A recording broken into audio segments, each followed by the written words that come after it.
रविवार का सूरज उगा तो एक उम्मीद थी।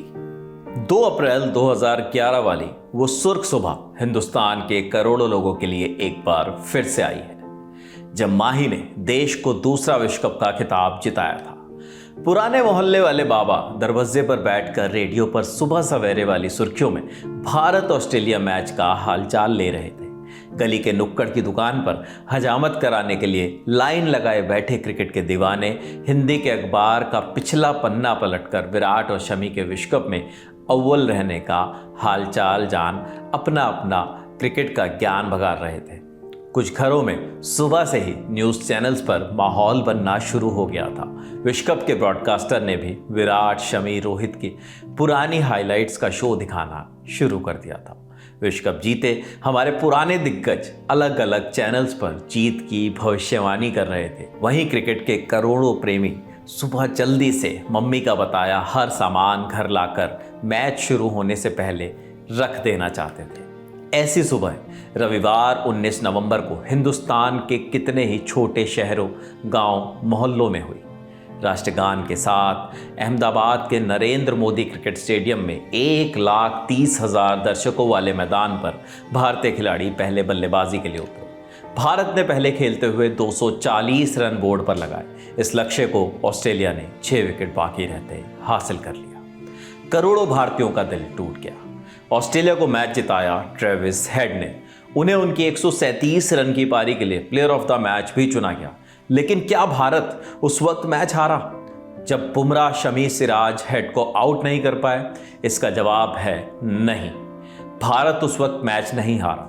भारत मैच हारा तब जब एक ऐसे गेंदबाज ने हमारे उस बल्लेबाज को आउट कर दिया जो पारी का मोमेंटम सेट करता था। मैच की शुरुआत में लौटते हैं, वापस पीछे जाते हैं। रोहित शर्मा और शुभमन गिल राष्ट्रगान के बाद बल्ला थाम कर मैदान पर उतरे। रोहित, शुभमन पहले ओवर में महज 3 रन जोड़ सके। इतना ही नहीं, ओवर की पहली गेंद पर तो रोहित एलबीडब्ल्यू होते होते भी बचे थे, लेकिन अगले ओवर में ही रोहित पहली 3 गेंदों पर 2 चौके लगाकर इरादे साफ कर गए। चौथे ओवर में रोहित फिर आए, फिर अटैक किया और 1 छक्का और चौका फिर से लगा दिया।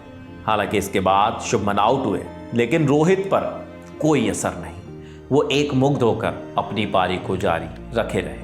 उन्होंने पहले 9 ओवर में ही टीम को 66 रन तक पहुंचा दिया, यानी मैच भारत के पक्ष में जा रहा था।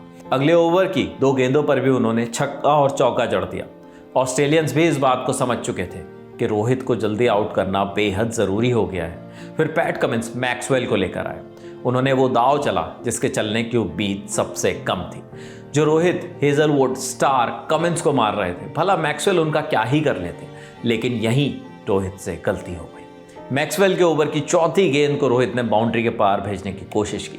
हवा में लगाया बड़ा शॉट, लेकिन कवर पॉइंट पर खड़ा था वो खिलाड़ी जिसने मैच में शतक मारा था, जिसके शतक को सबने देखा, लेकिन इस चीज पर ध्यान नहीं गया। नाम ट्रेविस हेड। हेड ने पीछे की तरफ से ऐसी दौड़ लगाई जिसने मैदान पर 1.25 लाख लोगों को साफ सुखा दिया। मैदान पर सन्नाटा, क्योंकि उस खिलाड़ी ने एक गेंद के फेंके जाने वाले और पूरे होने के 30 से 40 सेकंड के क्रम में मैच की कहानी पलट दी।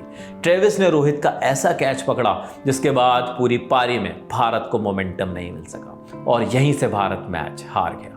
76 के स्कोर पर गिरे इस दूसरे विकेट के बाद भारत ने लगातार विकेट्स गंवाए और किसी भी पल हम ऑस्ट्रेलिया पर हावी नहीं हो सके। ट्रेविस हेड ने बल्ले से जो कारनामा किया उससे कई घंटों पहले वो मैच भारत से छीन चुका था। ये बात हुई भारत ऑस्ट्रेलिया फाइनल मुकाबले के उस पल की जिसने भारत से वो मैच छीन लिया, और वो उम्मीद भी जिसके साये में करोड़ों भारतीय रविवार सुबह जागे थे। लेकिन जब सूरज अस्त हुआ, रात हुई, तो भारत का वो सपना टूट चुका था। ये तो बात हुई ट्रेविस हेड के उस कैच की। लेकिन अगर आप क्रिकेट विश्व कप से जुड़े और भी वीडियोस देखना चाहते हैं तो हमारे चैनल लल्लन टॉप स्पोर्ट्स को देखते रहिए। शुक्रिया।